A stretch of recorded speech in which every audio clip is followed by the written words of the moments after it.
શ્રાદ્ધ શબ્દ પરથી આવ્યો છે, જેનો શાબ્દિક અર્થ થાય છે નિષ્ઠાવાન શ્રદ્ધા. વ્યક્તિએ તેમના મોક્ષ માટે નિષ્ઠાવાન સમર્પણ સાથે પૂર્વજોને યાદ કરી તર્પણ કરવું જોઈએ છે. હિન્દુ ધર્મમાં આ પ્રવૃત્તિ પ્રાચીન ઋષિઓ દ્વારા વ્યાખ્યાયિત 16 સંસ્કારોમાં સ્થાન મેળવે છે.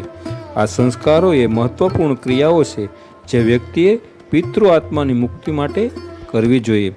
દૂધ પૂરી અને ગંગાજળને પાણીમાં ભેળવીને તર્પણ બનાવવામાં આવે છે, જે પિતૃપક્ષ દરમિયાન દરરોજ દેવતાઓને અર્પણ કરવામાં આવે છે. લોકો પિંડ પણ બનાવે છે, જે ચોખા અને તલનું મિશ્રણ છે.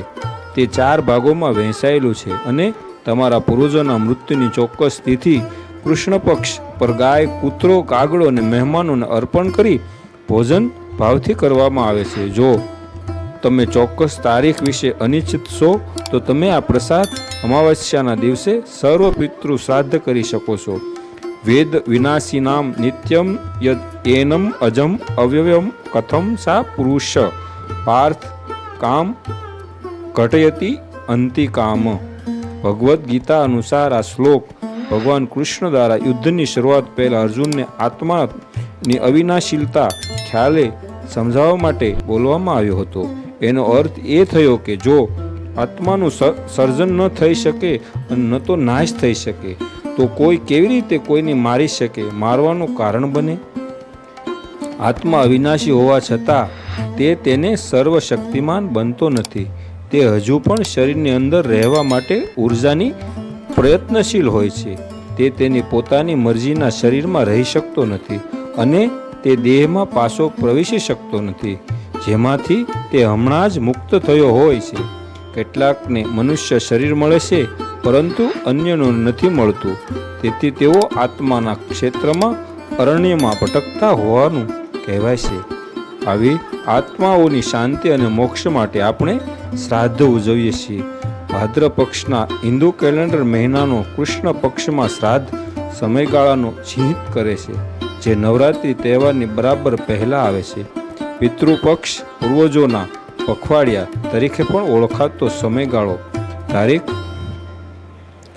એટલે હિન્દુ શાસ્ત્ર અનુસાર એવું માનવામાં આવે છે કે શ્રાદ્ધના સમયગાળા દરમિયાન આપણા પૂર્વજોની આત્માઓ આત્માના ક્ષેત્રમાંથી પૃથ્વીના ક્ષેત્રમાં આવે છે.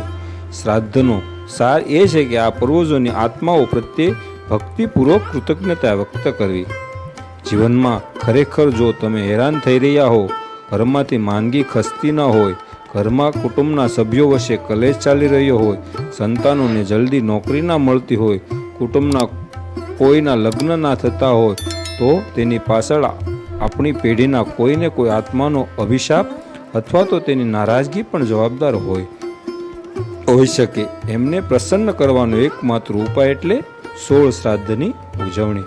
તમે તમારા સ્વજનની કોઈ એક તિથિને પકડીને ન ચાલો.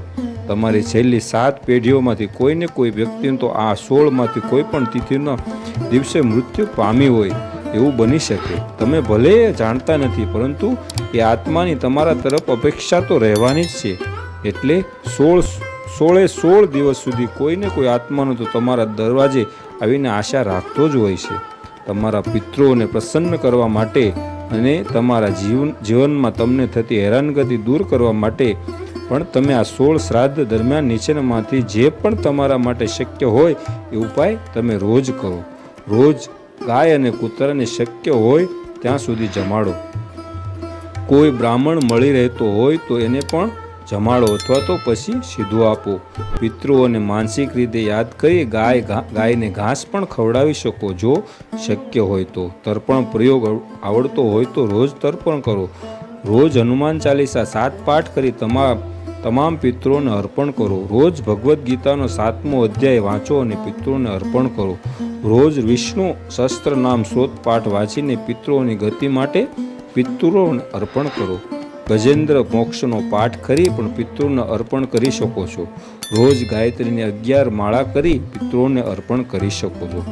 મારા સર્વ પિતૃઓ, મારાથી જે પણ શક્ય એ મારી બુદ્ધિ પ્રમાણે હું તમારી શાંતિ માટે કરી રહ્યો છું.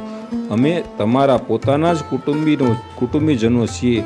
તમે અમને માફ કરો અને સૂક્ષ્મ જીવ જગતમાં તમારી સદગતિ થાઓ. આ જાતની ભાવના રોજ કરવી. પિતૃઓ ઉપર આપેલા તમામ ઉપાયો રોજ કરવા જરૂરી નથી, પરંતુ આ 9 ઉપાયોમાંથી જે પણ તમારા માટે શક્ય હોય અને અનુકૂળ હોય એ તમે કરી શકો. જો અને સર્વ પિતૃ અમાવસ્યાના દિવસે તો જે પણ શક્ય હોય તે બધું કરજો.